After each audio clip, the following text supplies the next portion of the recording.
ಇನ್ನು ಮಧು ಬಂಗಾರಪ್ಪ ಮತ್ತು ವಿಜೇಂದ್ರ ಅವರ ಸಂಭಾಷಣೆ ವೈರಲ್ ವಿಚಾರಕ್ಕೆ ಸಂಬಂಧಪಟ್ಟಂತೆ ಬಿಡದಿ ಪಾದಯಾತ್ರೆ ಬಗ್ಗೆ ಇಬ್ಬರು ನಾಯಕರು ಮಾತನಾಡಿದ್ದಾರೆ. ವಿಜೇಂದ್ರ ಮಧು ಬಂಗಾರಪ್ಪ ಜೊತೆ ಮಾತನಾಡಿದ್ದು ಇಬ್ಬರು ನಾಯಕರು ಮಾತಾಡಿರೋದು ರೆಕಾರ್ಡ್ ಆಗಿದೆ. ಹೋರಾಟ ಮಾಡೋರೇ ಪರಿಹಾರ ಪಡೆದಿದ್ದಾರೆ ಅಂತ ಹೇಳಿದ್ದಾರೆ ಅಂತ ಈ ವೈರಲ್ ಆಡಿಯೋ ವಿಚಾರಕ್ಕೆ ಸಂಬಂಧಪಟ್ಟಂತೆ ಎಂಬಿ ಪಾಟೀಲ್ ಹೇಳಿಕೆಯನ್ನು ಕೊಟ್ಟಿದ್ದಾರೆ. ವಿಜಯಪುರದಲ್ಲಿ ಮಾತನಾಡಿದ್ದಾರೆ. ಕಾರ್ಯಕ್ರಮವೊಂದರಲ್ಲಿ ಇಬ್ರು ಕೂಡ ಮಾತನಾಡ್ತಿರ್ತಾರೆ. ಆ ಸಂದರ್ಭದ ವಿಡಿಯೋ ರೆಕಾರ್ಡ್ ಆಗಿದೆ. ಅದರಲ್ಲಿ ಸಂಭಾಷಣೆ ಮಾಡಿರುವಂಥದ್ದು ವೈರಲ್ ಆಗಿದೆ. ಆ ವಿಚಾರಕ್ಕೆ ಸಂಬಂಧಪಟ್ಟಂತೆ ಎಂಬಿ ಪಾಟೀಲ್ ಹೇಳಿಕೆ ಕೊಟ್ಟಿದ್ದಾರೆ. ಹೇಳಿದಾರಲ್ಲ ಯಾರು ನಿಮ್ಮ ವಿಜೇಂದ್ರ ಅವರು ನಮ್ಮ ಮಧು ಬಂಗಾರಪ್ಪ ಅವ್ರಿಗೇನೋ ಹೇಳಿದ ನೀವು ರೆಕಾರ್ಡ್ ಆಗ್ಯದಲ್ಲ ಅಲ್ಲಿ ಏನ್ರಿ ಏನೋ ಹೇಳ್ಯಾರ ಅವರು. ಇದೆಲ್ಲ ಸುಮ್ಮನೆ ನಾಟಕ ರೀ. ಅದು ಏನೋ ಹೇಳಿದಾರಪ್ಪ ಗೊತ್ತಿಲ್ಲ ನನಗೇನೋ ಯಾರೋ ಹೇಳಿದ್ರು ನನಗೆ. ಹೌದಲ್ಲ ಹಾಂ ಹೇಳಿದಾರೆ ನೋಡ್ರಿ. ಅಂದಂಗೆ ನಿನ್ನ ಇವ್ರು ಹೇಳಿದಾರಲ್ಲ ಯಾರು ನಿಮ್ಮ ವಿಜೇಂದ್ರ ಅವರು ನಮ್ಮ ಮಧು ಬಂಗಾರಪ್ಪ ಅವ್ರಿಗೇನೋ ಹೇಳಿದ ನೀವು ರೆಕಾರ್ಡ್ ಆಗ್ಯದಲ್ಲ ಅಲ್ಲಿ ಏನ್ರಿ ಏನೋ ಹೇಳ್ಯಾರ ಅವರು. ಇದೆಲ್ಲ ಸುಮ್ಮನೆ ನಾಟಕ ರೀ. ಅದು ಏನೋ ಹೇಳಿದಾರಪ್ಪ ಗೊತ್ತಿಲ್ಲ ನನಗೇನೋ ಯಾರೋ ಹೇಳಿದ್ರು ನನಗೆ. ಹೌದಲ್ಲ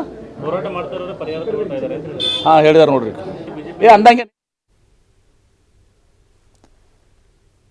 ಎಸ್ ಎಂಬಿ ಪಾಟೀಲ್ ಅವರ ಈ ಆರೋಪಕ್ಕೆ, ಆ ವೈರಲ್ ವಿಡಿಯೋಗೆ ಬಿವೈ ವಿಜೇಂದ್ರ ಸ್ಪಷ್ಟನೆ ಕೊಟ್ಟಿದ್ದಾರೆ. ನನ್ನ ಮಾತಿನ ಉದ್ದೇಶದ ಬಗ್ಗೆ ತಪ್ಪು ತಿಳಿದುಕೊಂಡಿದ್ದಾರೆ.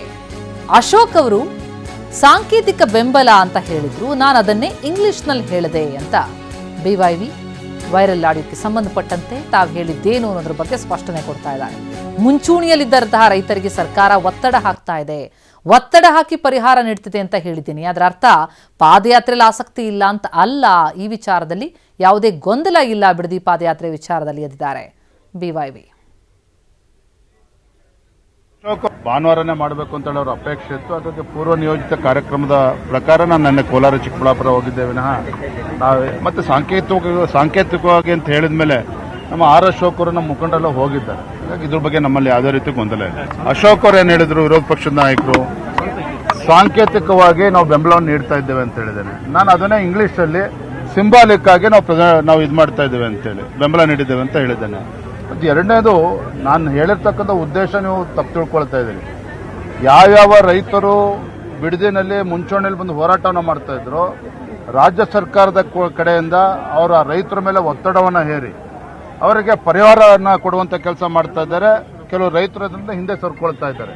ಇದೇ ವಿಚಾರವನ್ನು ನಾನು ಅವತ್ತು ಮಂತ್ರಿಗಳ ಜೊತೆಲೂ ಕೂಡ ಹೇಳಿರುವಂತದ್ದು. ಅರ್ಥ ಭಾರತೀಯ ಜನತಾ ಪಾರ್ಟಿಗೆ ಇದರಲ್ಲಿ ಆಸಕ್ತಿ ಇಲ್ಲ ಅಥವಾ ಜೆಡಿಎಸ್ ಅಷ್ಟೇ ಮುಂದ್ಬಿಟ್ಬಿಟ್ಟಿದ್ದಾರೆ, ಖಂಡಿತ ಆ ಥರದ್ದೇನೂ ಇಲ್ಲ. ನೀವು ಸದನದಲ್ಲೂ ಕೂಡ ನೋಡ್ತಾರೆ, ಬಿಡದಿ ವಿಚಾರ ಇರ್ಬೋದು, ಏರ್ಪೋರ್ಟ್ ವಿಚಾರ ಇರ್ಬೋದು. ನಿನ್ನೆ ನಾನು ಚಿಕ್ಕಬಳ್ಳಾಪುರ ಹೋದಾಗ ಶಿಡ್ಲಘಟ್ಟದಲ್ಲಿ ಅಲ್ಲೂ ಕೂಡ KDB ಬಹಳ ಬಲವಂತವಾಗಿ ಜಮೀನನ್ನ ಒತ್ತುವರಿ ಮಾಡ್ಕೊಳ್ಳೋಕೆ ಹೊರಟಿದ್ದಾರೆ.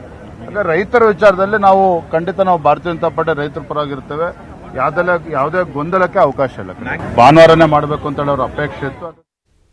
ಎಸ್, ಇದು ವಿಜೇಂದ್ರ ಅವರ ಸ್ಪಷ್ಟನೆ. ಮಧು ಬಂಗಾರಪ್ಪ ಮತ್ತು ಬಿವೈ ವಿಜೇಂದ್ರ ಒಂದು ವೇದಿಕೆ ಕಾರ್ಯಕ್ರಮದಲ್ಲಿ ಮಾತನಾಡ್ತಿರ್ತಾರೆ. ಇನ್ನು ಆರಂಭ ಆಗಿರಲ್ಲ. ಆಗ ಅವರಿಬ್ಬರು ಆಡ್ತಾ ಇದ್ದಂಥ ಮಾತುಕತೆಯ ವಿಡಿಯೋ ವೈರಲ್ ಆಗಿತ್ತು. ಅದರಲ್ಲಿ ವಿಜೇಂದ್ರ ಅವರು ಇದು ಸಾಂಕೇತಿಕ ಅಂತ ಹೇಳಿದ್ದಾರೆ ಅಂತ ಅದ್ರ ಬಗ್ಗೆ ಎಂಬಿ ಪಾಟೀಲ್ ಮಾತನಾಡಿದ್ರು. ಅದಕ್ಕೆ ವಿಜೇಂದ್ರ ಸ್ಪಷ್ಟನೆಯನ್ನ ಕೊಟ್ಟಿದ್ದಾರೆ.